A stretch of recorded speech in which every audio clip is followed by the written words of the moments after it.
अस्सलाम वालेकुम जी, good morning, सुबह बखैर। Good morning everybody, welcome. Schools वगैरह की छुट्टी है, अदरवाइज भी आपको पता है बहुत से इलाकों में मार्केटें बंद हैं क्योंकि शहदाए करबला के चहलम के सिलसिले में ये तमाम इंतजाम किए गए हैं। मुख्तलिफ इलाकों से जुलूस बरामद होंगे, मजालिस अज़ा का अहतमाम किया गया है और सिक्योरिटी तो नेचुरली सख्त है। कराची में कुछ नाखुशगवार वाक़यात भी हुए हैं जिसके बाद और ज़्यादा सख्ती की जा रही है।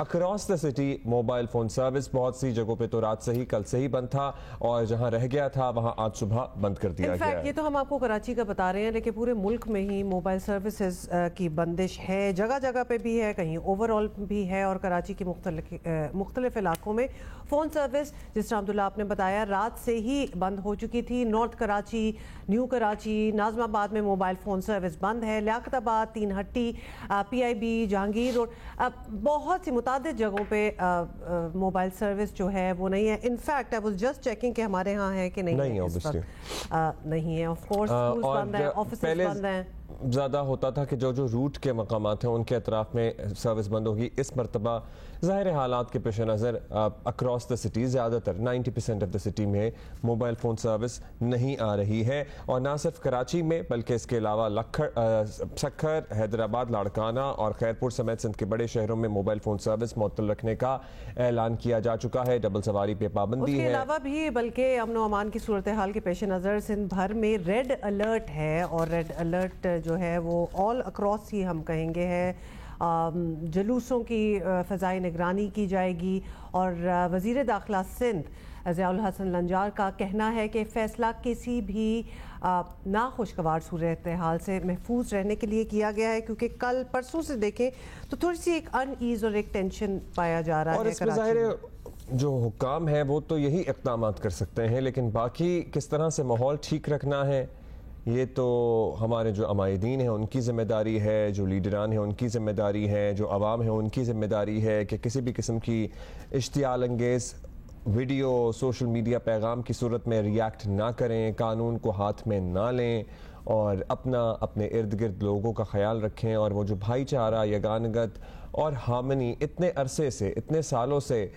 चली आ रही है इन मौक़ों पर, पर्टिकुलरली चाहे वो चहलम के जुलूस हों या फिर आशूरा के जुलूस हों या मुहर्रमुल हराम के 10 दिन हों, और कुछ भी अल्हम्दुलिल्लाह ऐसा नहीं होता जिसकी वजह से कोई टेंशन महसूस हो। और चल ही रहा था इतने सालों से, इसलिए इस मरतबा भी हम उम्मीद करेंगे द सेंस वुड प्रिवेल और सब कुछ ठीक ठाक तरीके से इख्तिताम पजीर होगा। इंशाल्लाह ऐसा ही हो। लेकिन एक और चीज़ जिसपे हमें केयरफुल होने की ज़रूरत है, ख़ासतौर पे हमारे रिलीजियस लीडर्स जो हैं, वो choice of words matter a lot, क्योंकि कुछ चीज़ें हम एक दो सुन भी रहे थे अभी। सो इट्स वेरी इम्पॉर्टेंट कि वर्ड्स क्या, अल्फाज क्या यूज़ हो रहे हैं। We'll keep you updated on that.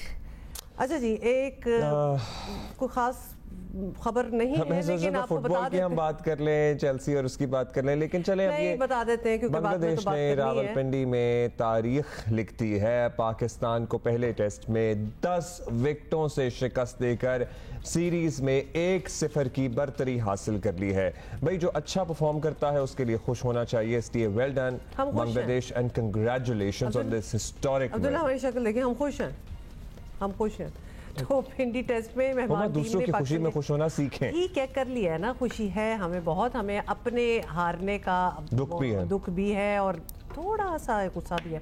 अच्छा जी, लेकिन खैर पूरी कहानी आपको सुना दें कि पिंडी टेस्ट में मेहमान टीम ने पाकिस्तान के खिलाफ पहली मरतबा टेस्ट में कामयाबी हासिल कर ली है और बोर्ड से मर्जी की पिच बन सकी, ना मैनेजमेंट विकेट समझ सकी। ये चीज़ें हैं जो सवाल होने हैं। ऐसा कैसे हो सकता है वैसे जब वी से ना कि मैनेजमेंट पिच नहीं समझ सकी? How is this possible? एक पूरा ऑन्ट्राज है जिसका काम ही यही है, मतलब उन्हें इसके अलावा कोई काम ना आता है, ना हम एक्सपेक्ट करते ना, मतलब वो they are professionals and they are meant to do this. Well maybe how can we expect कि पिच ना समझ सके? They just did not have the ability. और आप रीजन क्या समझ सकते हैं? यही होगा ना कि मतलब नहीं अपना काम करना आया, एबिलिटी नहीं है उनमें। मतलब हमने कल टेस्ट क्रिकेट शुरू किया ना, हम परसों बने टेस्ट प्लेइंग नेशन के, हमारे में एबिलिटी नहीं है, ये क्वेश्चंस हैं। ये देख के लग रहा था ना वैसे परसों ही बनी है। आई एम सॉरी टू से, अपने घर में अगर हम ये पिच बना के ये हमारी परफॉर्मेंस है तो फिर यही लगता है कि हमें 2 दिन हुए हैं ये टेस्ट खेलते हुए। दूसरी इनिंग में खिलाड़ी ना बैटिंग कर पाए, ना बॉलिंग कर पाए, ना ही फील्डिंग कर पाए। चेयरमैन पीसीबी मोहसिन नकवी की जानिब से वर्ल्ड कप के बाद मेजर सर्जरी के जो दावे किए जा रहे थे उसका नतीजा अभी तक तो सामने आया नहीं है कोई। पाकिस्तान को अपने होम ग्राउंड में शर्मनाक शिकस्त से दो चार होना पड़ा है। जस्ट रिमाइंड यू कि लास्ट हम अपने होम ग्राउंड में कब टेस्ट जीते थे, दैट वाज बैक इन 2021, तो इस बात को भी 3-4 साल अब हो चुके हैं। मेजर सर्जरी ये हुई है कि कोचेस सिलेक्टर्स तब्दील हो गए हैं मगर खिलाड़ी तब्दील नहीं हुए और खेल के आखिरी रोज़ पाकिस्तानी बैटिंग लाइन जो थी वो बुरी तरह नाकाम रही। पूरी टीम 146 रन्स पर पेविलियन लौट गई। पूरी टीम सोचे आउट हो चुके थे। मतलब अगर ये वनडे भी होता तो आप ज़रा इसका देख लें कि क्या स्कोर था। बांग्लादेश ने 30 रन कहा था बगैर किसी नुकसान के पूरा कर लिया। मैच के 5वें दिन बांग्लादेशी स्पिनर्स का जादू सर चढ़कर बोला और पाकिस्तान टीम का हाल ये था कि एक रेगुलर स्पिनर भी टीम का हिस्सा नहीं था। जो पार्ट टाइम स्पिनर थे उनसे भी हमने तकरीबन 1/3 ओवर्स तो कराए हैं, मतलब 49 से अच्छे खासे ओवर कराए हैं, लेकिन हमने ये फैसला जानबूझकर लिया कि we do not need a full time spinner. साबिक क्रिकेटर्स भी 4 पेसर्स को खिलाने को सिलेक्टर्स का बेवकूफ़ाना फैसला करार दे रहे हैं। फैंस की जानिब से बाबर आजम भी तनकीद की ज़द में आ ही रहे हैं। गुज़श्ता पता नहीं 14 इनिंग्स में 50 भी नहीं बना सके। पाकिस्तान टीम के कप्तान फैंस से माजरत कर रहे हैं और वो उनकी तवक्कुआत पर पूरा नहीं उतर सके, तो उनका क्या कहना था ये आप खुद ही सुन लें। एज ए टीम का लीडर ऑब्वियसली अपने फ़ैन से, अपने लोगों से हम अपोलोजाइज़ करेंगे कि हम आपको वो रिज़ल्ट नहीं दे सके जो पाकिस्तान डिज़र्व करता है। नंबर 1, अपनी गलतियां हम पूरी एक्सेप्ट करते हैं एज ए टीम। स्पिनर जो उनकी तरफ से भी काम आए वो आई थिंक 5वें दिन पे आए हैं और उसमें हम अगर देखें कि किस तरीके से गेम गया है, हमारे पास काफ़ी अपॉर्चुनिटीज़ थी एज ए साइड, बैटिंग में भी बॉलिंग में भी, कि हम उसको वो स्पिन का फैक्टर नहीं होता। आई थिंक हमसे कुछ गलतियां हुई हैं जो मैंने पहले भी अभी पिछले क्वेश्चन में शेयर की थी कि हमारे पास टाइम था उन पे प्रेशर अप्लाई करने का जब हमारी 200 से ज़्यादा की लीड थी। 5 बैट्समैन उनके आउट हो गए थे। कुछ मोमेंट्स होते हैं मैच में, क्रूशल होते हैं। बॉलिंग में आई थिंक वो सेकंड न्यू बॉल का था। बैटिंग में आज का दिन था जिसमें हमें अपनी नर्व होल्ड करनी थी, ज़रा सा प्रेशर हमें वो करना था। अगर एक सेशन हम निकाल लेते विदाउट एक आध विकेट लूज़ करने के बावजूद तो आई थिंक हमारी पोजीशन काफ़ी अच्छी होती। पिच देखें, अभी टाइम है, आज 25 तारीख है, 30 तारीख को शुरू होना है। ग्राउंड्समैन के पास 2 दिन है। ऑब्वियसली हम देखेंगे, कंडीशंस को असेस करेंगे और जो हमें लगेगा बेस्ट पॉसिबल 11 होगी हम उसको फील्ड में उतारेंगे इंशाल्लाह। अच्छा, कप्तान ने माजरत तो कर ली है लेकिन मतलब coming back to the reality at hand कि हमारी टीम बिल्कुल अप टू द मार्क नहीं थी, बिल्कुल ही लैक लस्टर परफॉर्मेंस थी और सोशल मीडिया पे तो लोगों का जो गुस्सा था वो भी, अगर if you were lucky to get on to social media तो एक और ट्रेजेडी क्या हो, ये हुमा गुस्सा था लेकिन वो कोई आउटबर्स्ट नहीं देखा, which is also very sad क्योंकि because then which shows you that कि लोगों का इंटरेस्ट खत्म हो रहा है और कोई एक्सपेक्टेशन भी नहीं रही, which is really bad और इंटरेस्ट भी लो हो रहा है। expectations exactly। तो ये बड़ी एक सैड बात है and we should not come down to this। हमें we really need to pick up our game क्योंकि वो वाकई वो वाली बात होगी। और मुझे बड़ी, आज मैं इससे पहले भी, कल भी रात को लोग किसी की कमेंट्री सुन रही थी टीवी पे और वो कहते हैं नहीं नहीं हम बड़ा अच्छा कम बैक करेंगे। हम उस नहज पे क्यों पहुंच जाते हैं हर थोड़ी देर बाद कि हमें कम बैक करना पड़ता है। We should sustain ourselves. Come back का मतलब होता है आप बिल्कुल ही आउट ऑफ द सीन हो गए थे लेकिन या फिर आपकी परफॉर्मेंस इतनी ज़ीरो हो गई थी कि अब हम कम बैक करेंगे। What is come back? अच्छा जी, अच्छा, senior sports journalist Abdul Majid Bhatti and हमारे सिकंदर बख्त हमारे साथ मौजूद हैं। सो कहाँ से शुरू करें? सिक्कू से शुरू करते हैं, मेरा ख्याल है ज़रा दिल के फपोले फोड़ने देते हैं उन्हें। अस्सलाम वालेकुम सिकंदर, कैसे हैं आप? सिकंदर, हमारे कप्तान की गुफ्तगू आपने सुनी, उन्होंने कहा हमने अपॉर्चुनिटीज़ काफ़ी लूज़ की और अगर हम वो लूज़ ना करते तो स्पिनर वाला फैक्टर इतना रेलेवेंट ही नहीं था, इम्पॉर्टेंट ही नहीं था। चूँकि हमसे अपॉर्चुनिटीज़ लूज़ हो गई इसलिए आज लोग बात कर रहे हैं कि हमने स्पिनर नहीं खिलाया। यार देखो अब्दुल्ला, शान मसूद जो था वो मेरा शागिर्द था। जब मैं कोचिंग करता था ना 6 या 7 साल वो मेरे साथ, छोटा बच्चा था, वो आता था, हमने क्रिकेट सिखाई इनिशियल स्टेजेस पे। उसने जो ये बात की ना बहुत ही, आई एम वेरी सॉरी, अच्छा पढ़ा लिखा बच्चा है वो और अच्छी बड़ी फैमिली से है, मगर उसने ये क्या बात कही कि स्पिनर का तो काम आखिरी दिन में आया था। मतलब वो क्या कहना चाहता है? इंग्लैंड जैसी पिचेस पे, ऑस्ट्रेलिया जैसी पिचेस के ऊपर, साउथ अफ्रीका जैसी पिचेस पे जो कि तेज चलती हैं, हर टीम स्पिनर के साथ जाती है। हार्डली एक आधा कोई मैच होगा कोई स्पिनर नहीं खेला, हर टीम के पास एक स्पिनर है।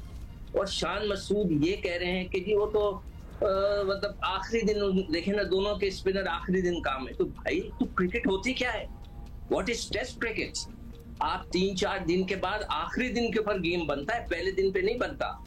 जहां तक उनकी डिक्लेरेशन का ताल्लुक है, मैं उनको पूरा सपोर्ट करता हूं कि बिल्कुल सही किया था प्रेशर डालने के लिए, इसलिए कि वो पहली इनिंग थी। सेकंड इनिंग से जो है फिर स्ट्रेटेजी चेंज हो जाती है कि अब डिफेंसिव हो जाओ, वो मौका ही नहीं मिला। जब आप लोग पूछ रहे थे, यहाँ पे बीपर चल रहा था कि जी अब तो मैच का रिजल्ट खत्म हो गया, तो मेरे दिल में आया मैं बोलूं अगर पाकिस्तान कोलैप्स हो गई, मैंने कहा नहीं हो सकता, तो मैंने इसका जिक्र ही नहीं किया। और वो वाकई कोलैप्स हो गए। एक सदमा हमें पहुंचा है यूएसए से हारने का, अब ये एक सदमा है। मैं आपको एक चीज बताऊं, ऑस्ट्रेलिया वर्ल्ड कप जीतने से पहले जब बांग्लादेश गया था तो 6 लड़के अपने साथ लेकर नहीं गया। भारत ने जो ओडीआई का वर्ल्ड कप की तैयारी की थी तो उसके अंदर भी उसके जो रोहित शर्मा थे 8वें नंबर पे बैटिंग कर रहे थे। ये वो टीम है जिसपे सब लोग अपने नए लड़कों को ट्राई करते हैं, दूसरों को मौका देते हैं। हम तो अपनी पूरी टीम के साथ चले गए, फिर भी अपने ही ग्राउंड के ऊपर हम हार गए। मेरे ख्याल से इससे बड़ा सदमा नहीं हो सकता। नहीं, ये सदमा अच्छा तो भट्टी है। साहब, जरा आपको भी हम इस सदमे में कहेंगे कि हिस्सा जरूर डालें। हम गम गलत कर सकते हैं मिल बांट के फिर। हाँ ऑब्वियसली, और क्या हम यहाँ बैठ के कर रहे हैं। ये जो अभी सिकंदर ने बात की है कि हम अपने ही ग्राउंड में, ये ज़्यादा पेनफुल बात है, क्योंकि जब हम इंडिया की बात करते हैं और वो जी होम ग्राउंड के अपने किंग्स हैं ऑल दैट, तो हम अपने ही ग्राउंड को उस तरह हमारी पिचेस क्यूरेट नहीं हो सकती, दैट वुड फेवर अस। ये हमें बड़ा ही सदमे को डबल सदमा कर दें कि ये हार हमारी कहीं और नहीं हुई, ये अपने घर में हुई है। देखिए हुमा, इतनी लंबी कहानी है कि मेरा ख्याल में आपके ये 2 घंटे गुजर जाएंगे और पाकिस्तान क्रिकेट के जो मसाइल है ना वो कम ना हो रहे हैं ना कम करने की कोशिश की जा रही है। मैं इस टेस्ट मैच से हटके एक और पॉइंट पे जाता हूँ, फिर दोबारा आपके सवाल का जवाब देता हूँ। हमने और आपने एक सेगमेंट में डिस्कस किया था वकार यूनुस पाकिस्तान क्रिकेट बोर्ड में आ गए। जी जी बिल्कुल। आपको पता है कि 3 वीक्स के बाद वकार यूनुस क्रिकेट बोर्ड छोड़ के चले गए। अब वो क्रिकेट बोर्ड के साथ मुंसलिक नहीं है। मोहसिन नकवी साहब ने कहा था कि पाकिस्तान की सारी क्रिकेट वकार यूनुस चलाएंगे। उन्हें पाकिस्तान क्रिकेट बोर्ड ने कंसल्टेंट और एडवाइजर मुकर्रर किया था। तो गवर्नेंस का पीसीबी में ये हाल है। फिर हमने पिचेस बनाने के लिए ऑस्ट्रेलियाई क्यूरेटर हायर किया, टोनी हैमिंग। भाई हमारे पास अपने क्यूरेटर बहुत अच्छे हैं, हमारी मट्टी के मसाइल हैं, लेकिन असल जो मसला है कि हम अकाउंटेबिलिटी नहीं कर रहे। ये लास्ट ईयर एशिया कप से देख ले, उसके बाद जो वर्ल्ड कप हुआ उसमें पाकिस्तान अफगानिस्तान से हारा, T20 वर्ल्ड कप में हम अमेरिका से हार गए, हम आयरलैंड से डबलिन में हार गए।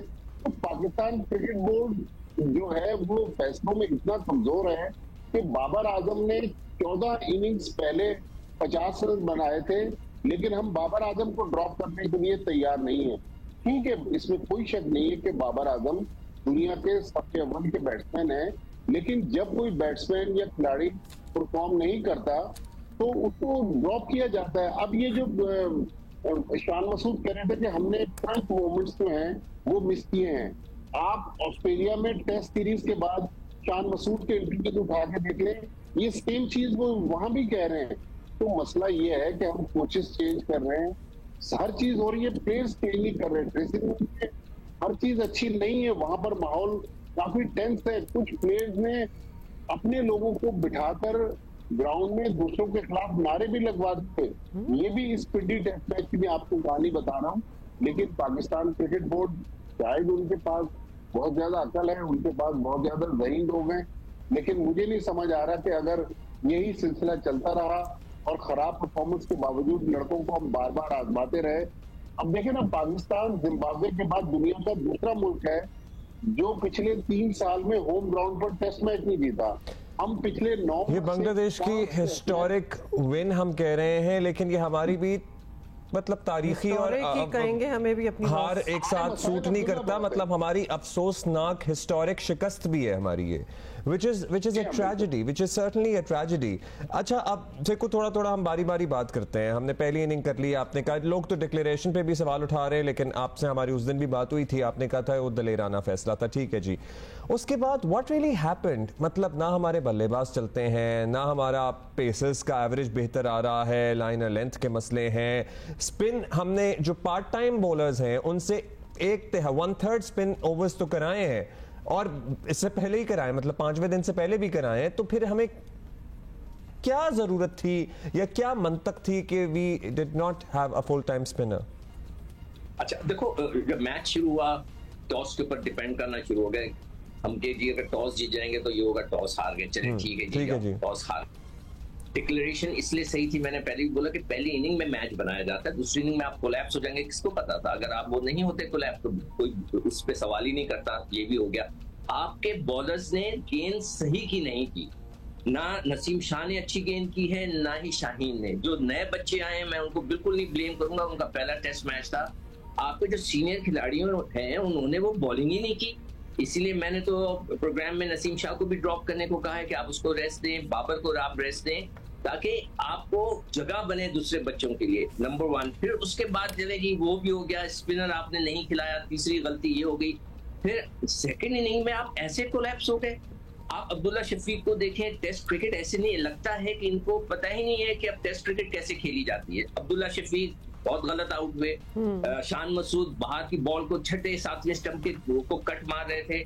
आपके साउद शकील बाहर निकल कर खेले, नसीम शाह ने उठाकर शॉट मार दिया. आपके रिजवान ने 50 किए. अरे भाई, आप टेस्ट मैच खेल रहे हो, 50 किए, मैच बचाने की भी तो कोशिश करो. हम माजी में देखते थे when we were growing up, अगर मिडिल ऑर्डर नाकाम होता था ना ओपनर्स के बाद, तो हमारा जो लोअर मिडिल ऑर्डर था वो टेल एंडर्स के साथ मिलके लिटरली मैचेस जितवा देता था. मतलब we remember Inzamam has done it so many times. मतलब हमारे पास कोई है ही नहीं ऐसी सूरत हाल. आगा सलमान साहब की आप कारकर्दगी देख लें, मतलब नसीम भी आते हैं और शाहीन भी आते हैं, but nobody is there to anchor at that time. देखो अब्दुल्ला, जो आप बात कर रहे हो, चलो सलमान अली आगा पहली बॉल पे आउट हो गए, खत्म हो गई बात. यार रिजवान, आप तो खेल रहे थे, आप तो ऐसा खेल रहे थे, T20 खेल रहे हो, 50 किया, आप क्या बहुत तीर मार दिया आपने? ऐसे 50 की क्या जरूरत? ये 50 पूरे दिन में करता, यकीन करो मुझे खुशी होती, आपको भी खुशी होती. भाई पांव रख के सूपे मार रहे हैं ऑफ स्टंप से वहां, मतलब उस वक्त जब Rizwan was there and tail enders were there, मतलब नसीम ज्यादा बॉलें फेस कर रहे थे, शाहीन ज्यादा बॉलें फेस कर रहे थे, वो समझ में नहीं आ रहा था उस वक्त. मैं कहना नहीं चाहता, जो अल्फाज में कहकर आया था अपने स्पोर्ट्स डेस्क पे, सारे लड़के, फैजान बैठा हुआ था वहां पे, जो लड़के बैठे थे उनको मैं कहकर आया था कि जैसे ये 50 करेगा आउट हो जाएगा. आप अभी लिख लो, मैं फैजान लखानी से पूछे, वो गवाह है, मैं कहकर आया था 50 करते ही आउट हो जाएगा, इसलिए कि वो नहीं चाहेगा कि देर तक खेले. I am very sorry. जो शॉटें उसने मारी हैं आप दिखाएं. आप ये कहते हैं, मुझे फोन कर करके यहाँ पे तड़ियां लगाते हैं कि जी हम सू कर देंगे. तो भाई वो शॉट जो आपने मारा एक टेस्ट क्रिकेट का शॉट था, ऑफ स्टंप की गेंद को कहां खींच दिया. अगर आपका ये खेलने का अंदाज है तो ये टेस्ट क्रिकेट नहीं है. आपने 171 रन पहली इनिंग में किए, मगर इंपॉर्टेंट इनिंग जो थी वो सेकंड इनिंग थी, जहां पे आपने मैच बचाना था. आप खड़े रहते, 5 बॉलें आप खेलते, सिंगल लेके फिर आ जाते. ये बड़े बड़े क्रिकेटर्स ने किया, आपने कुछ किया, करने की कोशिश ही नहीं की. आप तो चाह रहे थे बस मैं 50 करूं, आउट होके चला जाऊं, यही किया आपने. सिकंदर, तो आपकी इस सारी बात का क्या मतलब है? The players are not serious about it, या फिर they are playing totally for themselves, या फिर इस सारी सिनेरियो में कप्तानी का मसला है, या एक दूसरे से लड़ाई है, इनकी बदले निकालते हैं ऑन द टीम. और ग्रुपिंग की बात तो हो ही रही है. अभी भट्टी साहब ने कहा कि नारे भी हो रहे थे वहां. यही भट्टी साहब से पहले पूछ रहे थे, जरा ग्रुपिंग की बात कर रहे थे. भट्टी से मैं आपको भी एक किस्सा सुनाऊंगा. जी भट्टी साहब पहले आप देखें. बिल्कुल पाकिस्तान टीम में मसाइल हैं, और ये मसाइल मोहसिन नकवी साहब अपनी 2 से 3 मीडिया टॉक्स में भी कह चुके हैं, और सर्जरी की उन्होंने बात की, फिर वो सर्जरी अचानक गायब होगी. देखें, प्लेयर्स को अगर हम पाकिस्तान टीम के लिए नागुज़ीर कर देंगे, उनको पता है हम 0 पर आउट हो या सेंचुरी बनाए, हमें पाकिस्तान टीम से ड्रॉप कोई नहीं करेगा. तो जब प्लेयर्स खेल से बड़ा हो जाएगा, पीसीबी से बड़ा हो जाएगा, पीसीबी को डिक्टेट करवाएगा, तो आई एम सॉरी कि फिर तो पाकिस्तान क्रिकेट अच्छी नहीं हो सकती. आप देखें ना, मोहम्मद हुरैरा इस वक्त इन फॉर्म है. ऑस्ट्रेलिया में 4 रोजा मैच में डबल सेंचुरी करके आए हुए, हमने मोहम्मद हुरैरा को नहीं खिलाया। कामरान गुलाम मुसलसल स्कोर कर रहे हैं, साहबजादा फरहान स्कोर कर रहे हैं। मेरी बात सुने भट्टी साहब, मुख्तसरन बताइएगा, जो वर्ल्ड कप में हमारा हाल हुआ था और जो उसके बाद बातें हुई थी, यही सोचा था कि वो जो प्लेयर पावर है उसको ज़रा करटेल किया जाएगा, ख़त्म करना तो मुनासिब नहीं लगता, उसको करटेल किया जाएगा और अब मेरिट पर फैसले होंगे। मतलब आज इस सीरीज़ के इस मैच के हारने के बाद भी आप हमें यही बता रहे हैं कि प्लेयर्स डिक्टेट करा रहे हैं, तो फिर तब्दीली क्या आई? देखें, कुछ तब्दीली नहीं आई, प्लेयर्स उसी तरह पावरफुल हैं और प्लेयर्स को पता था कि पीसीबी कह रहा है सर्जरी होगी, लेकिन पीसीबी सर्जरी नहीं कर सका। पता नहीं पाकिस्तान क्रिकेट बोर्ड के पास या तो फिर फैसला साजी की कुव्वत नहीं है, या फिर पाकिस्तान क्रिकेट बोर्ड इन प्लेयर्स को बार बार मौके देकर पाकिस्तानी क्रिकेट फैन से क्या उनको इतनी तकलीफ क्यों देना चाहता है। देखिए, बांग्लादेश की टीम टेस्ट नई कंट्री है, जरूर वो जीत सकती थी पाकिस्तान के खिलाफ, लेकिन हम बहुत बुरा खेले। हमें इस चीज का अफसोस है कि हमारे पास बेहतर प्लेयर हैं जिनको हम बेहतर बना सकते हैं। ये बात सारी भट्टी साहब और सिकंदर, बात सारी ये है कि we definitely have a talent pool, लेकिन हम बिल्कुल यूटिलाइज नहीं कर रहे और हमारे पास जो एग्जिस्टेंट रह गई है टीम, हम उसी पे बार बार उसी को ट्राई कर रहे हैं। हम कल सुनेंगे। एंड आई एम सॉरी, एक और चीज, thank you so much for being with us. मुख्तसर नहीं, फ्यूचर में क्या करना है जी बता दें। ये दो चीजें हैं, ये कल कर लें तो या परसों हम कल कर लेंगे, फ्यूचर का हम कल अलग से सेगमेंट रख लेते हैं कि क्या करना चाहिए, गम कर ले। लेकिन बात ये आपने देखा था, हम पहले बात कर रहे थे कि हमारी उम्मीदें भी नहीं रही हमारी टीम के साथ, थोड़े से होपलेस भी हो गए हैं। द फैक्ट के स्टेडियम्स ऑलमोस्ट खाली रहे हैं, ये एक बहुत बड़ा इंडिकेशन है by the way of people not being interested anymore. अच्छा जी, अहमद शहजाद साहब हमारे साथ मौजूद हैं, टेस्ट क्रिकेटर। अहमद भाई, पहली इनिंग तक तो हम खुशी थे, उसके बाद ना हमारी फील्डिंग चली, ना बॉलिंग चली, ना बैटिंग चली। सो किस पे आप डाल रहे हैं इस शिकस्त का मलबा? अगर मेरे से आप पूछेंगे तो इसका मरकजी जिम्मेदार पाकिस्तान क्रिकेट बोर्ड है, बिकॉज जिस तरह की क्रिकेट पाकिस्तान प्रोड्यूस कर रहा है और पाकिस्तान खेल रहा है, उसके बावजूद भी जो वादे कौम और अवाम से किए गए सर्जरी के, वो नहीं, यू टर्न लिया गया। उसके बाद फेस कवरिंग के लिए कुछ शायद ऐसे नाम लाए जाने लगे हैं कि जिन पे सारा मलबा फेंक दिया जाएगा और उनको सामने कर दिया जाएगा। हर दफा ऐसा ही होता है। उसके बाद ये जो पाकिस्तान क्रिकेट की टीम की वर्ल्ड कप के अंदर परफॉर्मेंस थी, ये चीख के बोल रही थी कि अब आप पाकिस्तान टीम को चेंज की जरूरत है। टीम में ग्रुपिंग की बातें थी, टीम में पर्सनल माइलस्टोन्स की बातें थी, टीम में कैप्टनसी के लिए जो है ना बहुत ज्यादा कॉन्स्पिरेसीज हो रही थी, बातें चल रही थी, प्लेयर्स के आपस में टर्म्स अच्छे नहीं थे। तो जब ये सारी चीजें टीम के अंदर हो रही होती हैं तो ये चीख के बोल रही होती है that we need, this team needs change. Results आ नहीं रहे थे, पहले राउंड से आप बाहर हो गए, लेकिन आपने ऐसा नहीं किया, आप बैकफुट पे चले गए, शायद आप घबरा गए। बड़े डिसीजंस थे। Chairman cricket board Mohsin Naqvi साहब, जिनसे बड़ी उम्मीदें वाबस्ता थी, ये बड़े स्ट्रॉन्ग कंटेंडर हैं, बड़े स्ट्रॉन्ग चेयरमैन हैं, मिनिस्टर भी है, बहुत स्ट्रॉन्ग मिनिस्ट्री उनके पास है, और अगर कोई पाकिस्तान क्रिकेट टीम को ठीक जगह पे ला सकता है तो वो chairman cricket board Mohsin Naqvi है। लेकिन ऐसा नहीं हो, उन्होंने वो जो डिसीजन लेने वाले थे वो नहीं लिए। उनको उनके साथ वाले जो मशवरा हमेशा से देते आए हैं, जब 14-15 साल से क्रिकेट बोर्ड में बैठे हैं, उन्होंने उनको यही मशवरा दिया कि रहने दीजिए सर, आगे बांग्लादेश की सीरीज है, यहाँ पे पाकिस्तान क्रिकेट टीम जीत जाएगी और सारी चीजें ठीक हो जाएंगी। लेकिन उनका ये काम भी ना आ सका। अब पाकिस्तान इतने लो पे चला गया है कि पाकिस्तान हिस्ट्री में पहली दफा बांग्लादेश से टेस्ट क्रिकेट भी हार गया। इससे नीचे मैंने पाकिस्तान की क्रिकेट अपने होश में कभी भी नहीं देखी। अच्छा जी अहमद शहजाद, अब बिल्कुल आपने कह दिया कांस्टेंट डिक्लाइन भी है, सर्जरी की बातें हुई, सर्जरी भी नहीं हुई, उसके बाद ऑब्वियसली तनकीद तो हर एवेन्यू पे हो ही रही है, लेकिन द फैक्ट के मैनेजमेंट होम एडवांटेज ना ले पाई, उसको कैश ना कर पाई, ये बड़ी पेनफुल चीज़ है और इस पर ऑब्वियसली बात डेफिनेटली होनी चाहिए। अपनी मर्जी की पिचेस नहीं बन सकी ग्राउंड में, इनफैक्ट स्पेक्टेटर्स का जो सपोर्ट होता है होम ग्राउंड का तो मकसद ही ये होता है, वो भी नहीं था। तो बोर्ड की क्या नाकामी, कितनी नाकामियां आपको नजर आ रही हैं? देखिए, तमाशाई तब आते हैं जब पाकिस्तान या कोई भी क्रिकेट टीम जो आपके मुल्क की होती है ऐसे ब्रांड ऑफ क्रिकेट खेल रही हो, इस तरह के डिसीजंस ले रही हो कि जिससे फैंस कनेक्ट करें।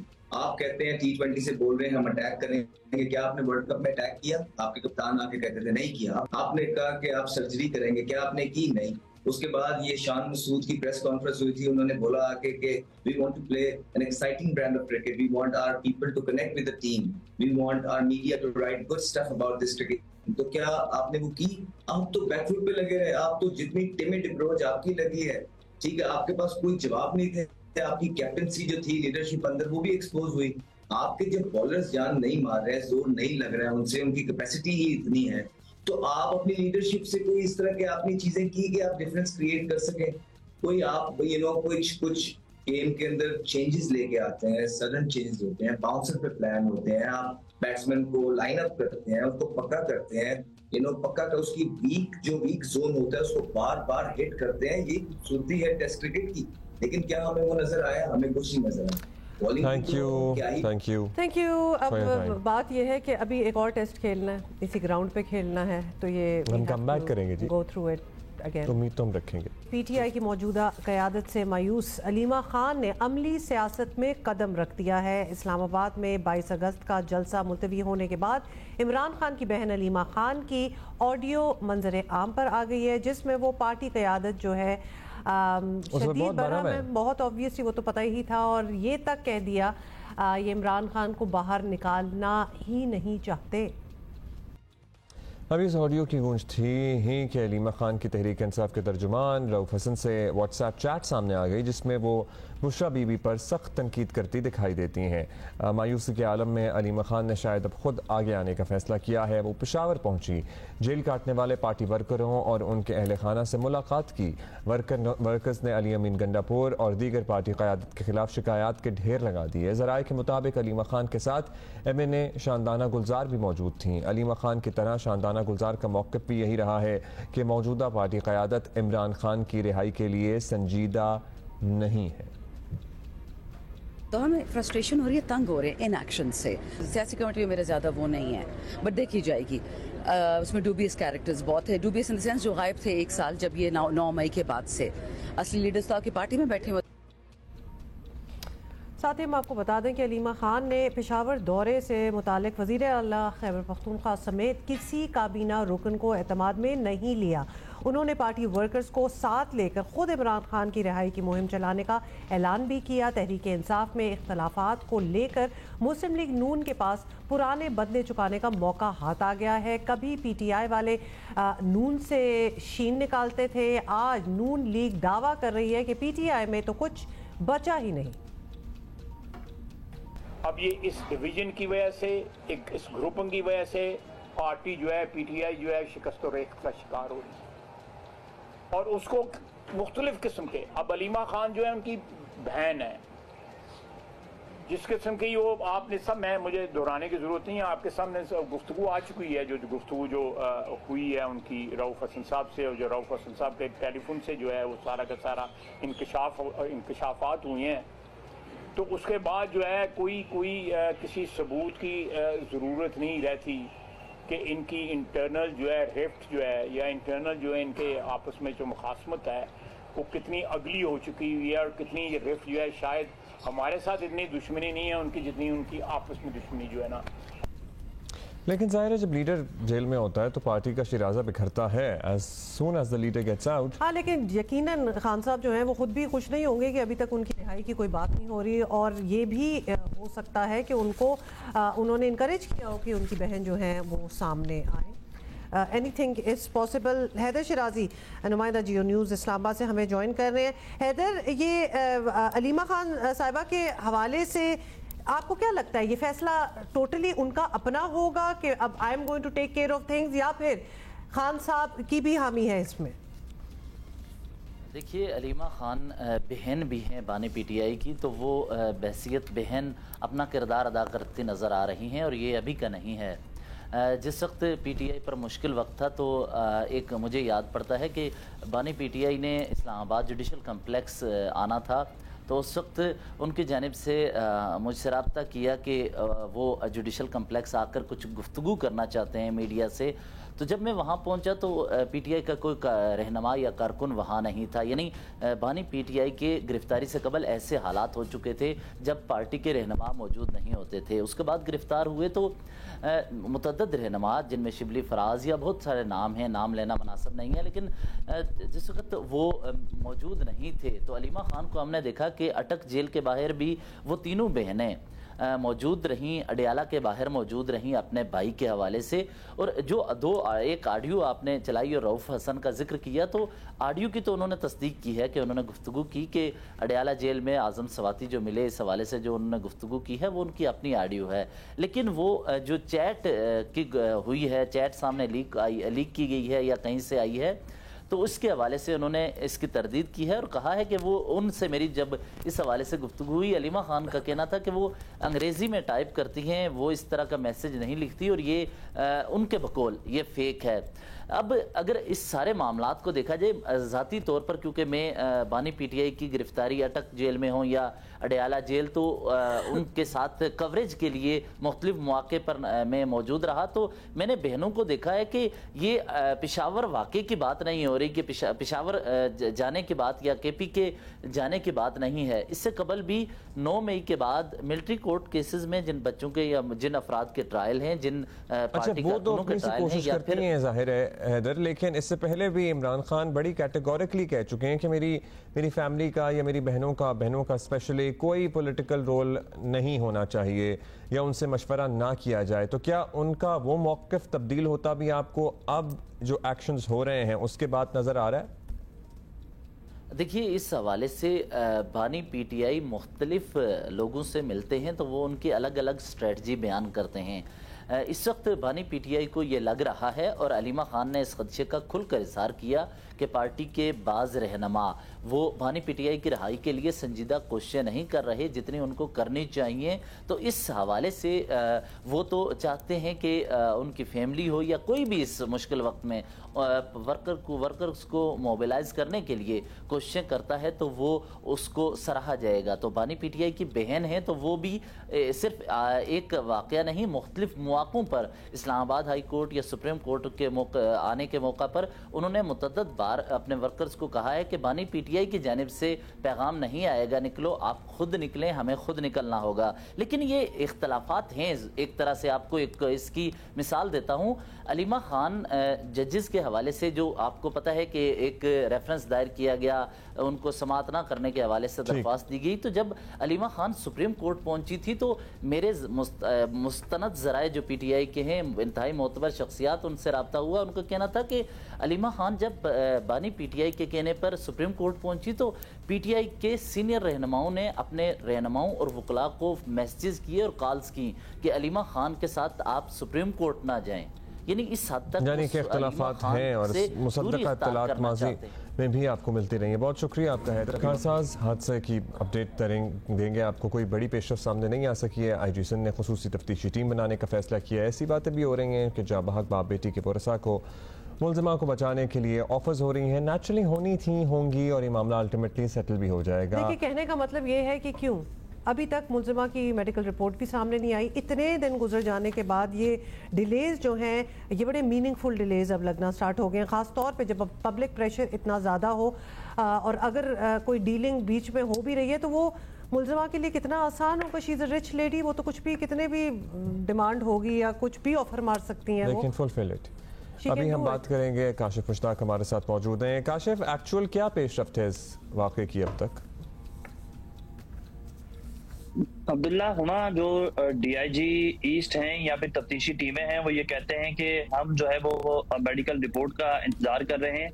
जब ये वाकया रिपोर्ट हुआ उसके बाद से जो है वो जो खातून मुलजिमा है नताशा, उसके मुख्तलिफ सैंपल्स लिए गए थे जिसमें उसके ब्लड सैंपल्स थे और यूरिन के सैंपल शामिल थे।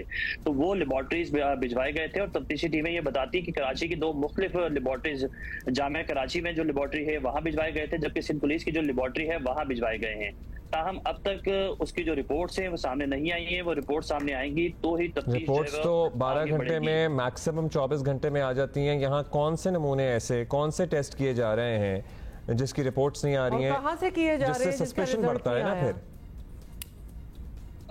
तफ्तीशी टीम मैं ये कह रही है कि इसमें तकरीबन 1 हफ्ता लगता है इस तरह के मामले के अंदर, चूंकि सैंपल्स लिए गए हैं और वो जो लेबोरेटरीज को भिजवाए गए तो इसको एक प्रोसेस है और प्रोसेस को 1 हफ्ता लगता है। हम भी यही कह रहे हैं कि ये 1 से 2 दिन के अंदर ये रिपोर्ट्स आ जानी चाहिए थी, लेकिन चूंकि चले हफ्ता भी लगता है तो 1 हफ्ता होने वाला है इस पूरे मामले को, लेकिन अब तक जो है वो रिपोर्ट सामने नहीं आई है। जबकि जो मुख्तलिफ CCTV फुटेजेस हैं वो मजीद सामने आ गई हैं, जिसमें जैसे कि हमने आपको पहले भी इसी प्रोग्राम में भी बताया था कि जो गाड़ी है वो इससे पहले भी कहीं हिट हुई है और उसके बाद जो यहाँ तक पहुंची है। तफ्तीशी टीमें ये कहती हैं कि गाड़ी एक बार नहीं बल्कि इससे पहले एक और बार भी हिट हुई है, ताहम उसकी जो CCTV फुटेजेस हैं या फिर ऐनी शाहिदीन हैं उनके जो राब्ते हैं वो किए जा रहे हैं इस हवाले से। जबकि जो इस केस के SIO हैं, जब मेरी उनसे बात हुई तो उनकी जानिब से बताया गया कि ये खातून अपने घर से निकली थी और अपने सास के घर जाने के लिए निकली थी। KDA स्कीम 1 से कारसाज रोड से ये निकली थी और इसी सर्विस रोड से होते हुए इसने दूसरी जो घर है इसकी सास का वहां जाना था। ये जो डिस्टेंस है वो कम पेश कोई 3 से 4 किलोमीटर का डिस्टेंस इसने तय किया है और उस डिस्टेंस के अंदर इसने मुमकिन तौर पर ये कहा जा रहा है 3 जगह गाड़ी जो है हिट की, जिसमें से एक की फुटेज तो बाद में सामने आई गई ना, जिसमें वो करोला है वाइट रंग की और 2 मोटरसाइकिल जिनको जान के टक्कर मार के गुजरती है। ये जरूर हमें बता दें, एक तो ये कोई DNA टेस्टिंग नहीं है, हमें लगता है जिसमें कोई हफ्ता 10 दिन लग जाए, मतलब मेडिकल ये ब्लड टेस्ट वगैरह होने, यूरिन ये रूटीन की बात होती है, नंबर 1। नंबर 2, ये डिले नॉर्मल लग रहा है आपको? क्योंकि हमें ऐसा फील हो रहा है इतने हाई प्रोफाइल केस में बड़ी सुस्त रवि जो है वो नजर आ रही है। इन द मीन टाइम बड़े equally strong social media campaigns भी बन रहे हैं, जहां एक तरफ तो ऑब्वियसली इनको जस्टिस मिलनी चाहिए जो लोग the ones who passed away, दूसरी तरफ नताशा की सपोर्ट में भी कैंपेन्स हैं। बिल्कुल ऐसा ही है। जो तफ्तीशी टीम है हमारी इस केस की जो I wish we had more time to discuss this in detail, लेकिन वक्त नहीं है हमारे पास आज। Thank you. मुल्क के ऐन वक्त में रियासत की रिट जो है वो मुसलसल चैलेंज हो रही है, ये तो आपको पता ही है कि पहले हमने आपको बता दिया है।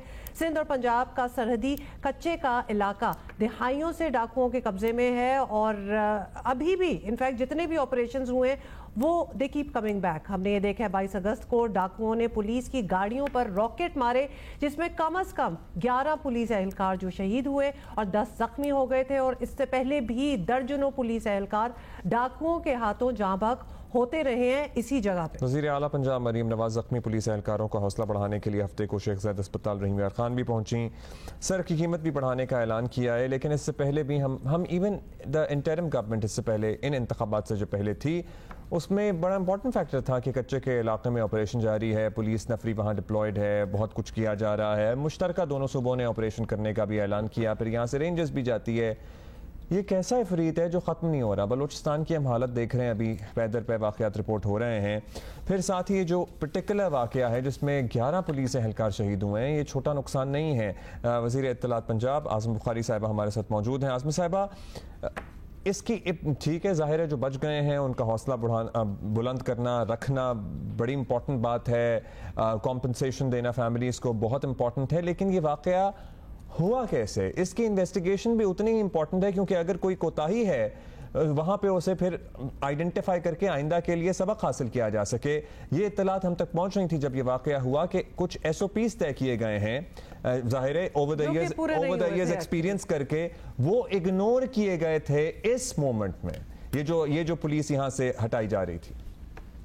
बिस्मिल्लाहिर्रहमानिर्रहीम। बहुत शुक्रिया अब्दुल्ला नुमा। पहले तो मैं बलूचिस्तान के वाक़े के ऊपर बहुत रंजीदा हूँ, बहुत तकलीफ है और बाय चांस जब ये हम तैयारी हो रही थी 40 के ऊपर लोग जाते हैं और हमारे जो जिस तरह से ये शनाख्ती कार्ड देखकर कत्ल करने का वाक़यात है ये हर साल अनफॉर्चुनेटली बढ़ते चले जा रहे हैं और इसके ऊपर पंजाब हुकूमत की तरफ से बाकायदा एक रिक्वेस्ट भी भेजी गई थी बलूचिस्तान की हुकूमत को कि इस तरह के किसी इंसिडेंट को अवॉइड करने के लिए जो सिक्योरिटी मेजर्स हैं वो ज्यादा बेहतर लेने की जरूरत है। बट जो ये एक तकलीफ दे जो वाकयात हैं इसमें, ये कई मुल्क के किसी भी हिस्से में हो, इसमें इजाफा हो रहा है। जैसे अभी रिंद साहब कह रहे थे, मैं उस बात को कंटिन्यू करना चाहती हूँ कि खुदा के वास्ते अपने मुल्क के बारे में अब सोच लें, हम इस मुल्क से चाहते क्या है।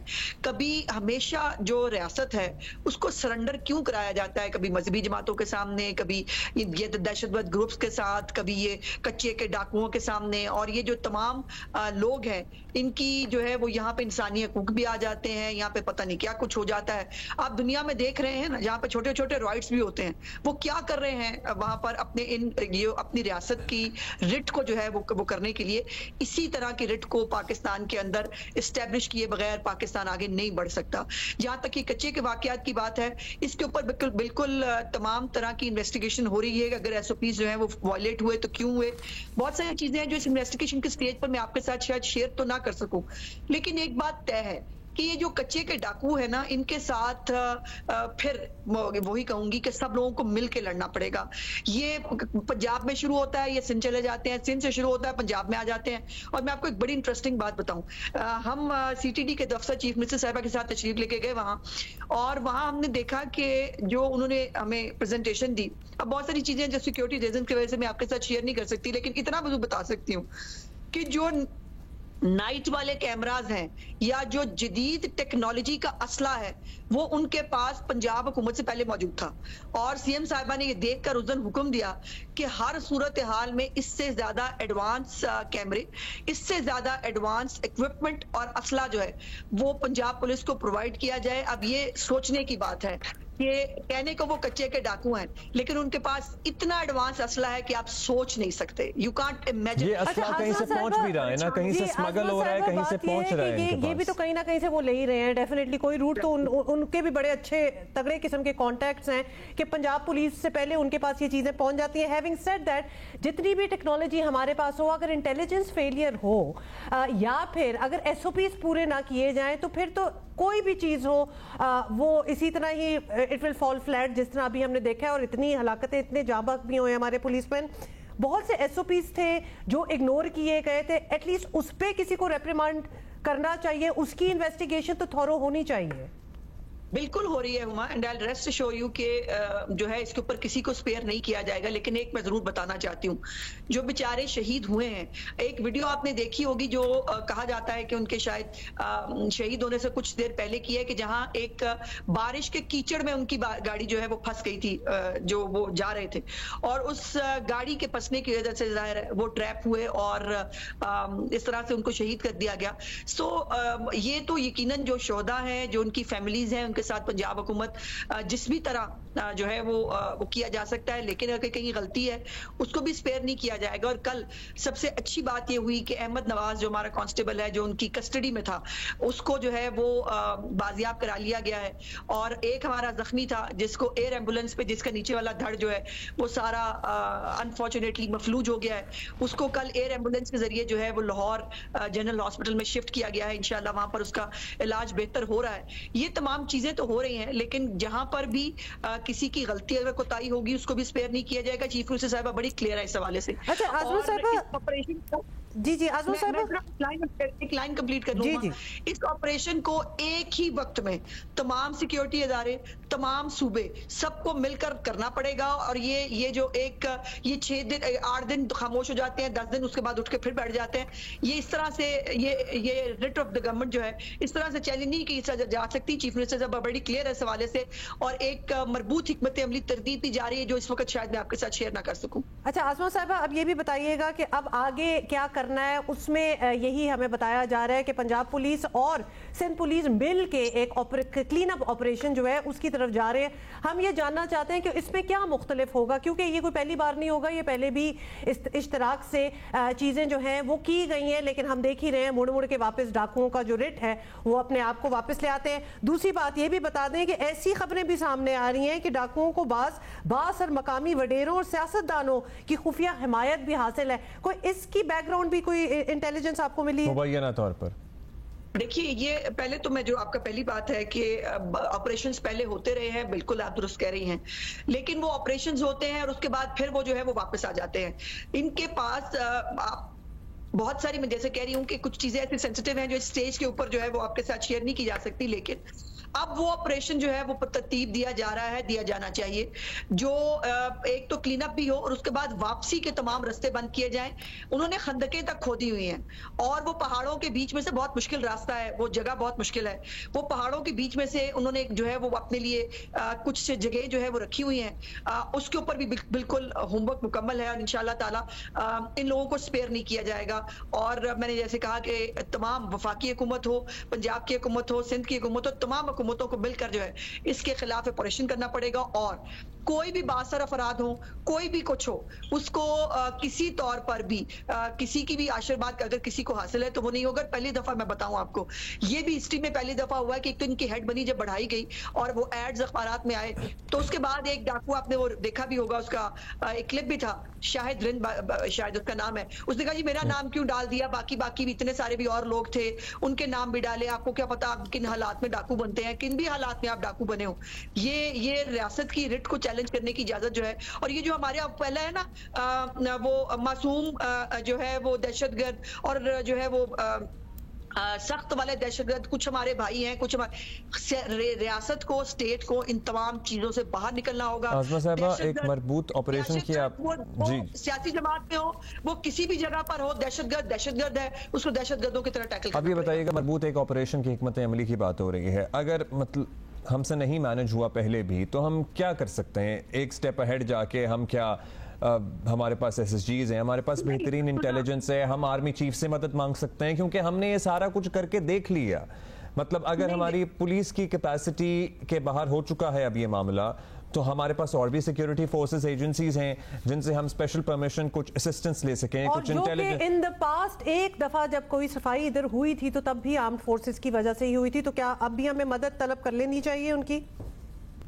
जी, जैसे मैंने वफाकी हुकूमत कहा था उसका मतलब यही था। और देखिए वो भी हमारे लोग हैं, उनका भी जो सिक्योरिटी इदारे हैं सारे, वो भी पाकिस्तान के अंदर अमन अमान बरकरार रखने की उनकी जिम्मेदारी है। और मैंने जैसे गुजारिश की थी कि तमाम लोगों के मिलके करने से और फिर इनकी वापसी के रास्तों को बंद करना बहुत इंपॉर्टेंट होगा।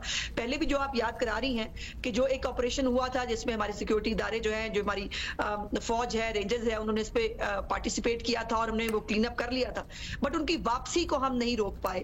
अब इनकी वापसी को सामने रखकर जो है इसको रोकना होगा और इसके ऊपर जो है वो यकीनन काम हो रहा है। और ये तमाम लोग मिलकर इंशाल्लाह, ये हमारे पास चॉइस नहीं है अब्दुल्ला कि हम फिर क्या करेंगे अगर नहीं हुआ, कोई चॉइस नहीं है। इस मुल्क को अगर आगे बढ़ाना है, इस मुल्क को आगे ले जाना है, तो दहशतगर्द जिस भी शक्ल में पाकिस्तान में मौजूद है उनको खत्म करने के अलावा कोई ऑप्शन नहीं है। And also take this up वफाकी हुकूमत के साथ कि ये असलहा कहां से आ रहा है, मतलब अफगानिस्तान से आ रहा है, किसी और मुल्क से आ रहा है, हम ये असलहा कहां से आ रहा है? अगर हमारे यहाँ तो नेचुरली ये असलहा बन भी नहीं रहा ना, तो हमारे यहाँ ये असलहा स्मगल होके किसी बॉर्डर के रास्ते इन तक पहुंच रहा है। फिर एग्जैक्टली ये बॉर्डर के रास्ते ही आ रहे हैं, इसके बारे में भी जो है वो इंफॉर्मेशन मौजूद है। सो जब मैंने जो प्लान की बात होती है ना, प्लान में बहुत सारी चीजें होती हैं इनकी। अब मैंने जैसे कहा कि बहुत मेरी प्रॉब्लम यह है कि मैं बहुत सारी चीजें मुझे करनी भी नहीं चाहिए, बिकॉज वो चूंकि जिस स्टेज पे इस वक्त प्लानिंग हो रही होगी वो वहां पर जो अपने दुश्मन है उनको उन प्लानिंग के बारे में इतला तो नहीं दी जा सकती। सो मैं इतना मोहतात तरीके से जरूर कह सकती हूँ कि हर तरह की चीज के ऊपर जो है वो एक्शन लेते हुए, हर चीज को मद्देनजर रखते हुए एक मजबूत प्लान जो है वो चीफ मिनिस्टर साहिबा जो है अपनी खुद जेरे निगरानी बनवा रही हैं और इंशाल्लाह ताला हम फतहयाब होंगे। ये मुल्क हमारा है, हम दहशतगर्दों के और डाकुओं के सर पर नहीं छोड़ सकते। शुक्रिया आपका। बहुत शुक्रिया आज़मा बुखारी साहिबा हमसे बात करने का। वज़ीर इत्तलात पंजाब। इसी पे बात करते हैं। ज़ाहिर है एक मुश्तरका प्रॉब्लम है। सिंध हुकूमत के तर्जुमान गवर्नर असरान साहब हमारे साथ मौजूद हैं, उनसे बात करते हैं। गवर्नर साहब, कच्चे के डाकुओं का हम कई सालों से नहीं, कई दिहाइयों से सुनते आ रहे हैं। अभी आज़मा साहब हमारे साथ थी, ये मसला अब तक नहीं हल हो सका। आपकी नज़र में, ज़ाहिर है आप लोगों की मीटिंग्स भी हुई होंगी, क्या वजूहात हैं कि ये भाग जाते हैं फिर आ जाते हैं? क्या चल रहा है यहाँ पे? मैं समझता हूँ कि ये जो कच्चे का इलाका है, ये पहले नोगो एरियाज होते थे। आपको ये मालूम होगा पहले जो है यहाँ पे कॉन्वॉयज चलती नहीं, उसके अलावा ट्रेवल नहीं किया जा सकता था। तो उसमें बिल्कुल गवर्नमेंट ऑफ सिंध ने और पाकिस्तान पीपल्स पार्टी की जो प्रायोरिटी रही है उसमें सिंध पुलिस ने इस पे बिल्कुल काम किया है। ये कच्चे का इलाका जो पहले दादू और नौशेरो, लाड़काना, सखर, इन सब इलाके में एक बहुत बड़ा प्रॉब्लम बना हुआ था, आज ये जो है जहाँ पे ये डाकू काफ़ी टाइम से रहते थे, आज इनको कर्टेल करके एक इनको महदूद कर दिया है एक छोटे से इलाके में, और उस पे भी काम चल रहा है सिंध पुलिस का with the help of the government of Sindh, Pakistan Peoples Party की जो है। इस पे मैं कुछ चीज़ें ज़रूर आपको बताना चाहूँगा कि इस दफ़ा सिंध पुलिस को जो गवर्नमेंट ऑफ सिंध की तरफ से ड्रोन्स की मदद हासिल है और एंटी एयरक्राफ्ट गन्स प्रोक्योर की हैं उन्होंने, APCs, बुलेट प्रूफ व्हीकल्स, ये सब उन्होंने प्रोक्योर की हैं अपनी ऑपरेशंस को बेहतर करने के लिए। और इसमें एक ज़रूर चीज़ जो नई एक इनिशिएटिव है जो IT बेस्ड इंटेलिजेंस जो ऑपरेशन में उनको हेल्प करेगा, उनको भी जो है इसमें मुंसलिक किया गया है ताकि बेहतर से बेहतर ऑपरेशंस हो। आपने देखा होगा कि सिंध गवर्नमेंट में अभी ये जो एक विजन था हमारी लीडरशिप का कि ये जो सेफ सिटी का प्रोजेक्ट है ये भी एक बहुत मेजर रोल प्ले करेगा और असिस्ट करेगा पुलिस को, और मैं समझता हूँ कि इनसे बिल्कुल फ़र्क पड़ा है और आगे भी बहुत ज़्यादा फ़र्क पड़ेगा। अच्छा, ये भी बताइएगा इहसान साहब के मुख्तलिफ अदवार में सिंध, पंजाब, बलोचिस्तान ने मुश्तरका ऑपरेशन भी करके देखे हैं और हर तरह की फोर्स जो है वो इस्तेमाल करके भी देख लिए, लेकिन हमेशा आखिर में यही शिकायत मिलती है कि डाकुओं की सियासी पुष्टपनाही की वजह से कामयाबी नहीं मिली। ये बड़ा एक बहुत पर्टिनेंट किस्म का इम्पोर्टेंट पॉइंट है इधर। तो सियासी ताल्लुक वाली बात कितनी हद तक दुरुस्त है, पहले तो ये ही क्लियर हो जाए। कच्चे की हम बात की जाए तो मैं समझता हूँ कि तीनों सूबे, चाहे सूबे सिंध, पंजाब, बलूचिस्तान की प्रॉक्सिमिटी, और ये अपना तीनों सूबे एक साथ जो रिवर इंडस का कच्चा इन तीनों को लगता है, और इससे तीनों को गवर्नमेंट्स को और जो पुलिस डिपार्टमेंट हैं तीनों के, उनको मुत्तफिक करके ऑपरेशन कराने का मकसद यही है कि बेहतर और इफेक्टिव ऑपरेशन हो। उसमें मैं समझता हूँ कि हर हुकूमत और हर जो हमारा पुलिस डिपार्टमेंट है हर सूबे का, वो काफ़ी डिटर्मिन्ड है अपने ज़्यादा से ज़्यादा इफेक्टिव ऑपरेशन के लिए, और उससे बिल्कुल फ़र्क पड़ा है। लेकिन ये बोलना कि कोई सियासी जो पॉलिटिकल है कि डाकुओं की सरपरस्ती हो रही है, तो मैं समझता हूँ मुनासिब नहीं है, क्योंकि हर जो जितनी भी पॉलिटिकल पार्टीज़ होती हैं आपको पता है कि वो अवाम की मैंडेट से आगे आती हैं, और ये जो लोग हैं, ये जो डाकू हैं, ये वैसे ही हीनियस क्राइम्स में करते हैं, और ये जो इन्वॉल्व होते हैं रैंसम में, एक्सटॉर्शन मनी में, तो इनके साथ कोई भी सियासी जमात क्यों ना हो वो मुंसलिक नहीं होना चाहती है। कमर साहब हमारे साथ हैं, हम कच्चे के डाकुओं के मसले पर बात कर रहे हैं। सिंध हुकूमत क्या करने जा रही है, आगे क्या इरादा है, क्या मरबूत कोई ऑपरेशन जो पंजाब कह रहा था, अभी आजमत कह रही थी, वो भी इनका हिस्सा है नहीं है? खबर असरान हमारा इंतजार कर रहे हैं, उनसे हम कच्चे के डाकुओं के हवाले से बात कर रहे थे और ये भी पूछ रहे थे कि अब आगे करना क्या है, क्योंकि ये मैनेज जो है ये कंट्रोल में भी नहीं आ रहा और ये बढ़ता चला जा रहा है। कंवर साहब शुक्रिया, आपने हमारा इंतजार किया। अब ये सब कुछ तो हो गया है, सिंध हुकूमत का क्या इरादा है? हम एक वो प्लान ऑफ एक्शन समझने की कोशिश कर रहे हैं, क्योंकि ये ज़्यादा देर तक तो ये चीज़ चल नहीं सकती। तो क्या इस बार कोई फैसला कुन कार्रवाई करनी है? सिंध पुलिस, पंजाब पुलिस की मुश्तरका कोई मिल के कोई कार्रवाई होगी? क्या सोचा क्या है? जितना आपके जैसे मैंने आपको बताया कि जिस तरह जो ये एक नए जो है, जिस तरह वेल इक्विप्ड है हमारी सिंध पुलिस, और हमारे लीडरशिप के हवाले से या सिंध गवर्नमेंट के हवाले से देखा जाए कि वो सारे डिटर्मिन्ड हैं लॉ एंड ऑर्डर क्राइसिस को केटर करने के लिए, और हो भी रहा है।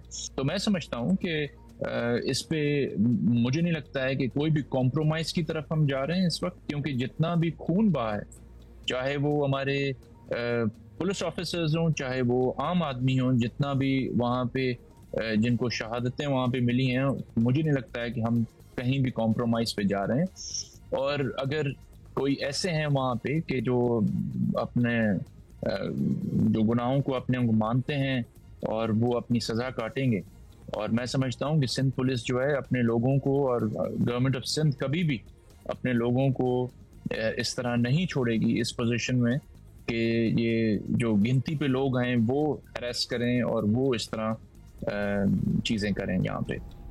चलिए लेट्स सी क्या होता है। बहुत शुक्रिया आपका। कमर हसन साहब हमारे साथ मौजूद थे और बता रहे थे कि ऑपरेशन तो होगा, तो फिर आई एम श्योर जब फैसला होगा, जब दोनों सूबों की कोऑर्डिनेशन होगी, इससे पहले भी मुश्तरका ऑपरेशन हो चुके हैं, इवन सिक्योरिटी फोर्सेस पर्सनल को भी इंगेज किया जा चुका है। लेकिन आसमा बुखारी साहिबा भी हमारे साथ ही वज़ीर इत्तलात पंजाब, और उनका भी ये कहना था कि मिल के काम होगा तो होगा, और अब कोई भी चीज़ जो है पीछे नहीं छोड़ी जाएगी, कंप्लीटली इसको हैंडल किया जाएगा। There will be no compromise at all.